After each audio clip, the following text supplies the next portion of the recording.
નમસ્કાર વિદ્યાર્થી મિત્રો, એસએન વિદ્યાલયના ઈ લર્નિંગ પ્રોગ્રામમાં હું પિનાકીન રાવલ આપને ફરીથી આવકારું છું. મિત્રો, આપણે લાસ્ટ ટાઈમ ફોટો ઇલેક્ટ્રિક અસરના પ્રાયોગિક પરિણામો અને એના ગ્રાફની ચર્ચા કરેલી હતી. એકવાર શાંતિથી તમારે વાંચવું પડશે ફરીથી, કારણ કે દરેક ચલ જે અંદર સંકળાયેલા છે 4 જુદા જુદા ફોટો ઇલેક્ટ્રિક અસરના પ્રયોગમાં, ખાસ કરીને લિનાર્ડ અને હોલબેકનો જે પ્રયોગ છે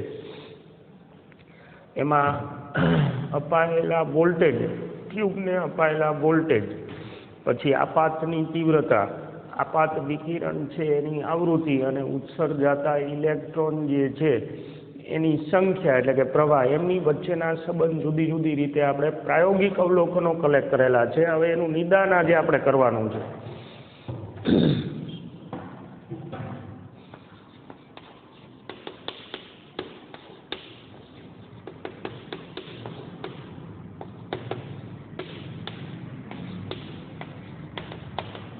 ફોટો ઇલેક્ટ્રિક અસરના પ્રાયોગિક પરિણામ, ખાસ કરીને એનું નિદાન વારાફરતી જોતા જઈ. જે કંઈ આપણને પ્રયોગોમાં એટલે કે આલેખમાં દેખાયેલું છે એનું વર્ણન છે એ આપણે સમજવાનું છે. ટેક્સ્ટ બુકમાં લેંગ્વેજ પોઈન્ટ ઓફ વ્યૂથી થોડુંક કોમ્પ્લિકેટેડ લાગશે, કારણ કે એઝ યુઝ્યુઅલી શું છે, ગૂગલ ટ્રાન્સલેશન છે. બહુ સરળ ભાષામાં આપણે આને સમજવાનો પ્રયત્ન કરશું. હા, ઘટના એટલી સરળ નથી. શું કામ એ હમણાં હું વાત કરું તમને, પણ જે કંઈ પ્રયોગો જોવા મળેલા છે એમાં આપાત પ્રકાશની તીવ્રતાને ઉત્સર્જાતા ફોટો ઇલેક્ટ્રોનની સંખ્યા સાથે એટલે કે ફોટો ઇલેક્ટ્રિક પ્રવાહ સાથે સમચલન છે. સાથે સાથે સંતૃપ્ત પ્રવાહ જે છે, સેચ્યુરેશન, આપણે જે ગ્રાફ દોરેલો હતો એમાં, તો એને પણ તીવ્રતા સાથે સંબંધ છે. નંબર 2, ઉત્સર્જાતા ઇલેક્ટ્રોનની મહત્તમ ગતિ ઉર્જા ને આપાત વિકિરણની આવૃત્તિ સાથે લેવા દેવા છે. અને નંબર 3, ઘટના જે બને છે એ તત્કાલ બને છે. એટલે પ્રયોગો દ્વારા તો એવું જાણવા મળેલું છે નેનો સેકન્ડના ક્રમમાં આ ઘટના બને છે. હવે આ 3 મુખ્ય મુદ્દા આપણે ધ્યાનમાં રાખી આપાત ઉત્સર્જતા ઇલેક્ટ્રોનની મહત્તમ ગતિ ઉર્જા એને આડકતરી રીતે આપણે સ્ટોપિંગ પોટેન્શિયલ સાથે સરખાવેલું છે. સ્ટોપિંગ પોટેન્શિયલ એટલે શું? પ્રતિપ્રવેગક જે વોલ્ટેજ આપણે આપ્યા હતા, જેને લીધે આપણે ઇલેક્ટ્રોનને અટકાવ્યો હતો અને ફોટો ઇલેક્ટ્રિક પ્રવાહ શૂન્ય થાય, એ વખતના અપાયેલા ઋણ લઘુત્તમ જે વોલ્ટેજ હતા એને આપણે સ્ટોપિંગ પોટેન્શિયલ કીધું છે. હવે એવું પણ આપણે જોયેલું છે, તીવ્રતા તમે ગમે એટલી વધારે કરો પણ જો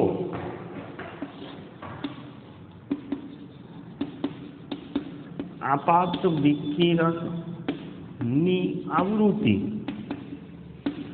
જનરલી ટેક્સ્ટ બુકમાં ન્યૂ લખે છે, પણ ધ્યાન રાખજો બી સાથે કન્ફ્યુઝન થઈ જાય નહીં. એટલે આપણે આવૃત્તિ જ્યાં જ્યાં આવશે અહીંયા એફ લખી છે. આપાત વિકિરણની આવૃત્તિ કોઈ ચોક્કસ આવૃત્તિ કરતાં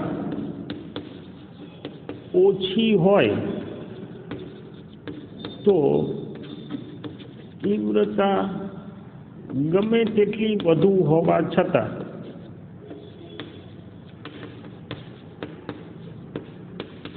અથવા વોલ્ટેજ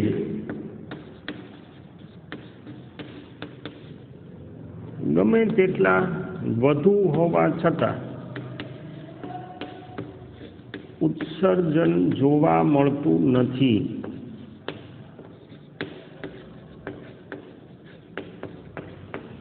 આ જે ચોક્કસ આવૃત્તિ છે એને કટ ઓફ ફ્રીક્વન્સી કહેવાય, અથવા બીજું નામ છે એનું થ્રેશોલ્ડ આવૃત્તિ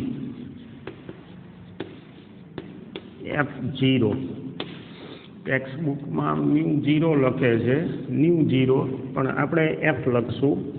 થ્રેશોલ્ડ આવૃત્તિ કરતાં ઓછી આવૃત્તિનું વિકિરણ હોય તો તીવ્રતાનો જથ્થો ગમે એટલો વધારો, આ 0.4 તરીકે આપણે કલેક્ટ કરી લઈએ, ગમે એટલો તમે તીવ્રતાનો વધારો કરો અથવા તો જે વોલ્ટેજ સામે અપાય છે ધન વોલ્ટેજ એ ગમે એટલા વધારે કરવા છતાં પણ તમને અંદર પ્રવાહ નોંધાતો નથી.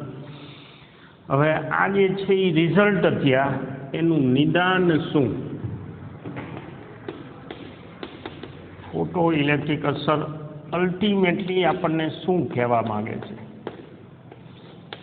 એની સામે તરંગવાદ જે છે અહીંયા ક્યાં વિરોધાભાસ છે બે વચ્ચે, એ આપણે ચર્ચા કરવાની છે. એટલે મેં હમણાં કીધું ને કે ઘટના જે છે એ આપણે જેટલી વાત કરી એટલી સહેલી નથી. શું કામ? નિદાન કર્યા પહેલાં આપણે એ વાત કરી લઈએ કે મેક્સવેલ, આપણું ચેપ્ટર શરૂ થયું ત્યારે જ આપણે વાત કરેલી છે કે મેક્સવેલનો વિદ્યુત ચુંબકીય તરંગવાદ, હાઇગેન્સનો તરંગવાદ અને આગળના ચેપ્ટરમાં આપણે ભણેલી ઘટનાઓ, વ્યતિકરણ, વિવર્તન અને છોડેલી ઘટના, ધ્રુવીભવન, પણ એ તો કોર્સની વાત છે. આ ત્રણ ઘટના છે એવું સાબિત કરી દે છે કે પ્રકાશના તરંગો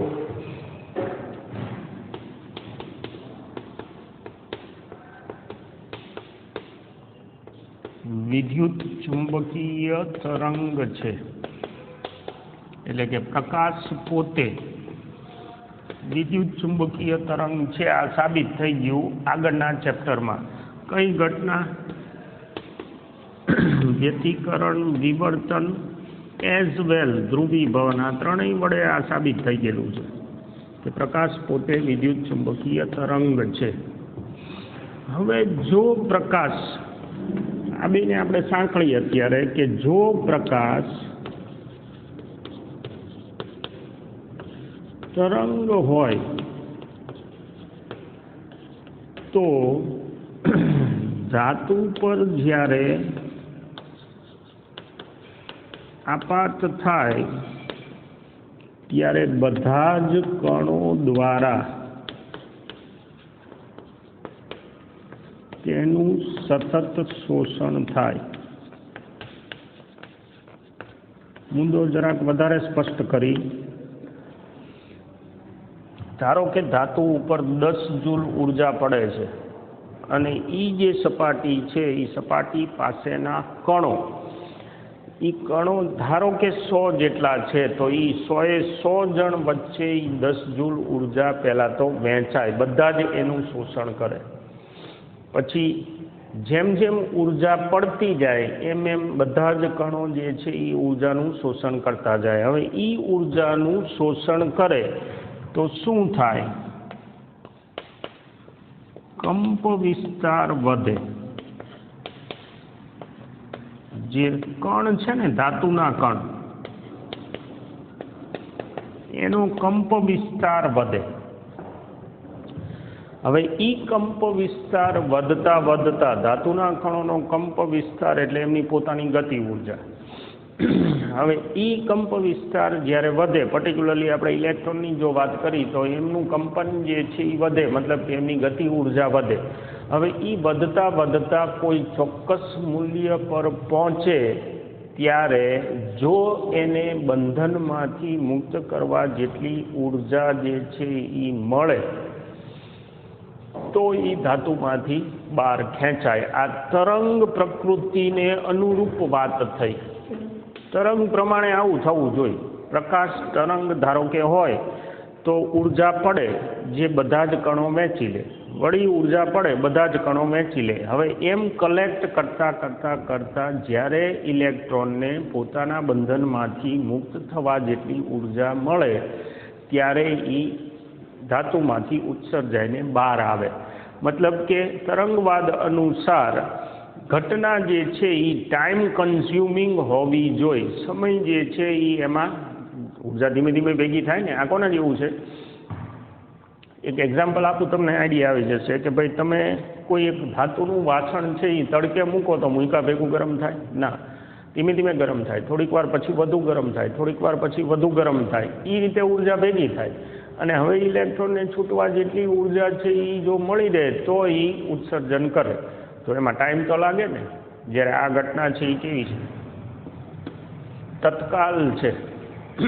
મતલબ એવો થયો કે જ્યારે ઇલેક્ટ્રોનનું ઉત્સર્જન થાય છે ત્યારે ઓન ધી સ્પોટ થાય છે, બરાબર ને. આ ટાઈમ પોતે જ એવું કહે છે કે ઘટના જે છે એ સ્પોટ ઉપર થાય છે.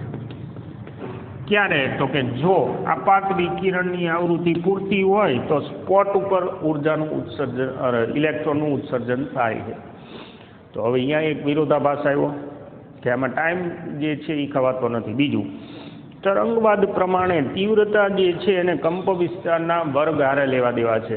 એટલે જ્યારે તીવ્રતા વધે, શબ્દો બધા સાંભળજો, બધું બોર્ડ ઉપર હું નહીં લખું. તીવ્રતા જ્યારે વધારવામાં આવે ત્યારે ઉર્જાનો જથ્થો વધે છે, અને ઉર્જાનો જથ્થો જો વધતો હોય તો એવા સંજોગોમાં કંપ વિસ્તાર વધવો જોઈએ, અને કંપ વિસ્તાર વધે તો ઇલેક્ટ્રોનને પૂરતી ઉર્જા ગતિ ઉર્જાના સ્વરૂપમાં મળી જવાના કારણે એ બહાર નીકળવા જોઈએ. મતલબ કે તીવ્રતા વધારવાથી ઇલેક્ટ્રોન જે છે એ વધુ બહાર નીકળી જવા જોઈએ. હવે એની સામે આપણને શું જોવા મળ્યું છે કે આપાત વિકિરણ જે છે એમાં જે ઇલેક્ટ્રોન ઉત્સર્જાય છે એ ઉત્સર્જાતા ઇલેક્ટ્રોનને તીવ્રતા સાથે કોઈ લેવા દેવા નથી. તીવ્રતા સાથે કોને લેવા દેવા છે? સંખ્યાને લેવા દેવા છે. તો ઉત્સર્જાતા ઇલેક્ટ્રોનની ઉર્જા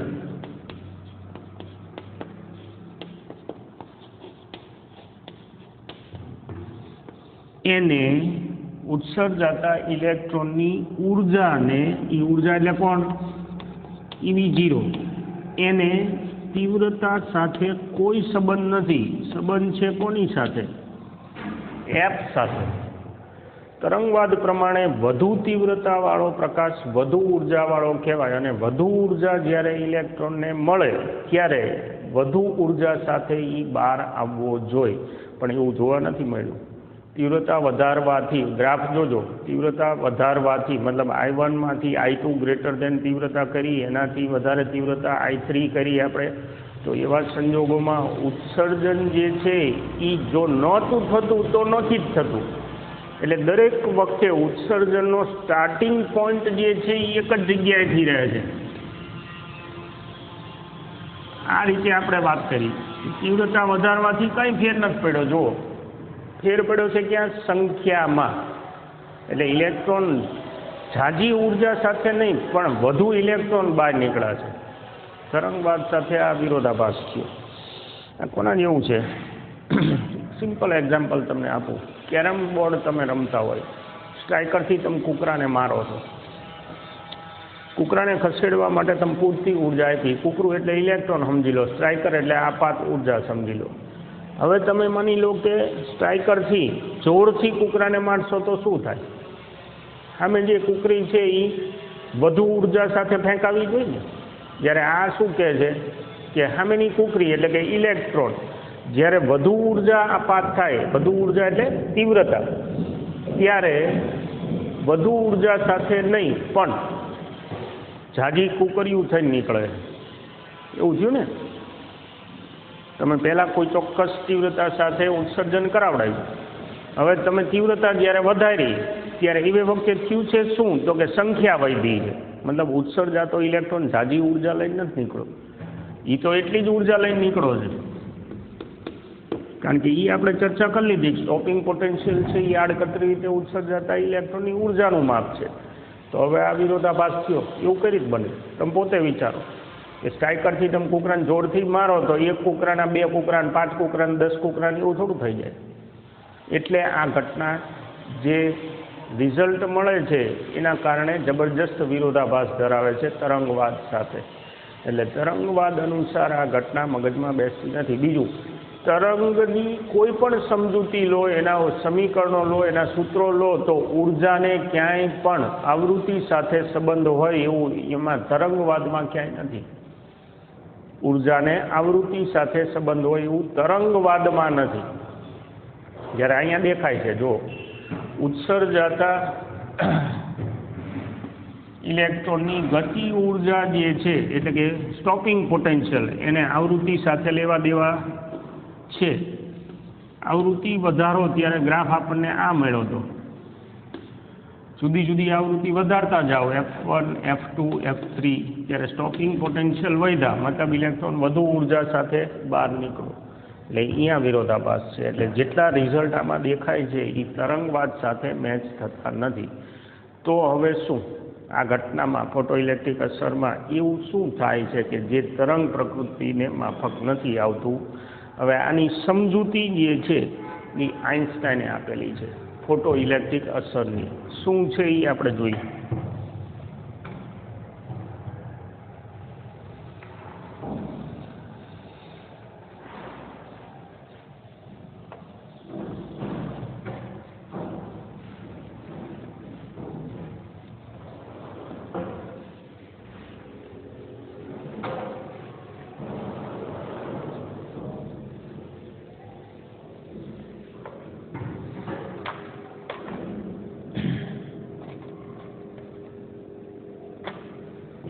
ફોટો ઇલેક્ટ્રિક અસર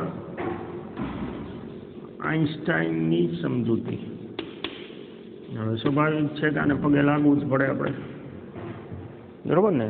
મહાન સાયન્ટિસ્ટ છે, એઝ વેલ આપણને ખબર છે એને ઘણું બધું યોગદાન ફિઝિક્સમાં આપેલું છે, ખતરનાક પેજું. એણે શું કીધું? પ્રકાશ જ્યારે આંતરક્રિયા કરે ત્યારે દ્રવ્ય સાથે આંતરક્રિયા કરે ત્યારે સૂક્ષ્મ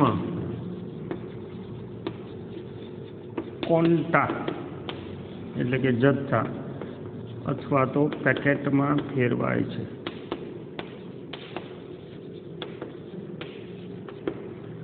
એટલે પ્રકાશનો જે ઉર્જાનો જથ્થો છે, જે કંઈ ઉર્જાનો જથ્થો છે એ આવા ક્વોન્ટાથી બનેલો છે.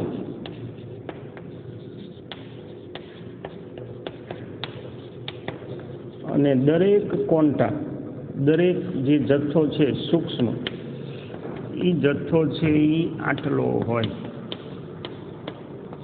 HF, જ્યાં H જે છે એ પ્લાન્કનો અચળાંક છે. એકચ્યુઅલમાં આ હાઇપોથિસિસ પ્લાન્કે આપેલું છે, પણ એ હાઇપોથિસિસના આધારે આઇન્સ્ટાઈને ફોટો ઇલેક્ટ્રિક અસર સમજાવેલી છે. એટલે ઉર્જાનો દરેક જથ્થો છે એ આટલો છે. હવે જ્યારે બીજો જથ્થો આવે ત્યારે ઉર્જા જે છે એ આટલી હોય, 2 પેકેટ જેટલી. આખું એક પેકેટ ગણી લેવાનું. એટલે ઉર્જા છે એ જ્યારે વધે ત્યારે આવું થાય છે. મતલબ કે આ જે જથ્થો છે ક્વોન્ટા, એની સંખ્યા વધી. ક્યારની વાત છે? દ્રવ્ય સાથે, આ શબ્દ પકડી જ રાખવાનો છે આપણે, દ્રવ્ય સાથે આંતરક્રિયા થાય ત્યારે.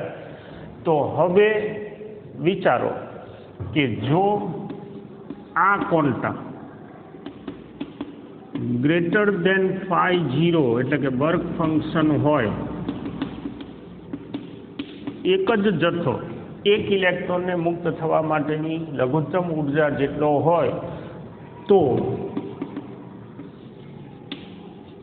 ક્વોન્ટાની ઇલેક્ટ્રોન સાથે અથડામણ થવાથી ઇલેક્ટ્રોનને પૂરતી ઉર્જા મળી જાય છે, એટલે ઉત્સર્જન થાય છે. હવે તમે જુઓ આ ઘટના કઈ થઈ? હવે અથડામણની, આંતરક્રિયા કરતી વખતે. જો આ શરત હોય તો જ ઉત્સર્જન થાય. અને એ કેવી રીતે થશે? અથડામણના સ્વરૂપમાં. અથડામણના સ્વરૂપમાં થાય તો આ જે સેટિસ્ફેક્શન છે પ્રાયોગિક પરિણામ એ મળી જાય, કારણ કે અથડામણનું રિઝલ્ટ તત્કાલ હોય, ઓન ધી સ્પોટ. હવે HF ગ્રેટર દેન φ0. હવે એમાં φ0 જે છે એ છે આઇન્સ્ટાઈનના મતે જરૂરિયાતનું ક્વોન્ટા એટલે કે જથ્થો.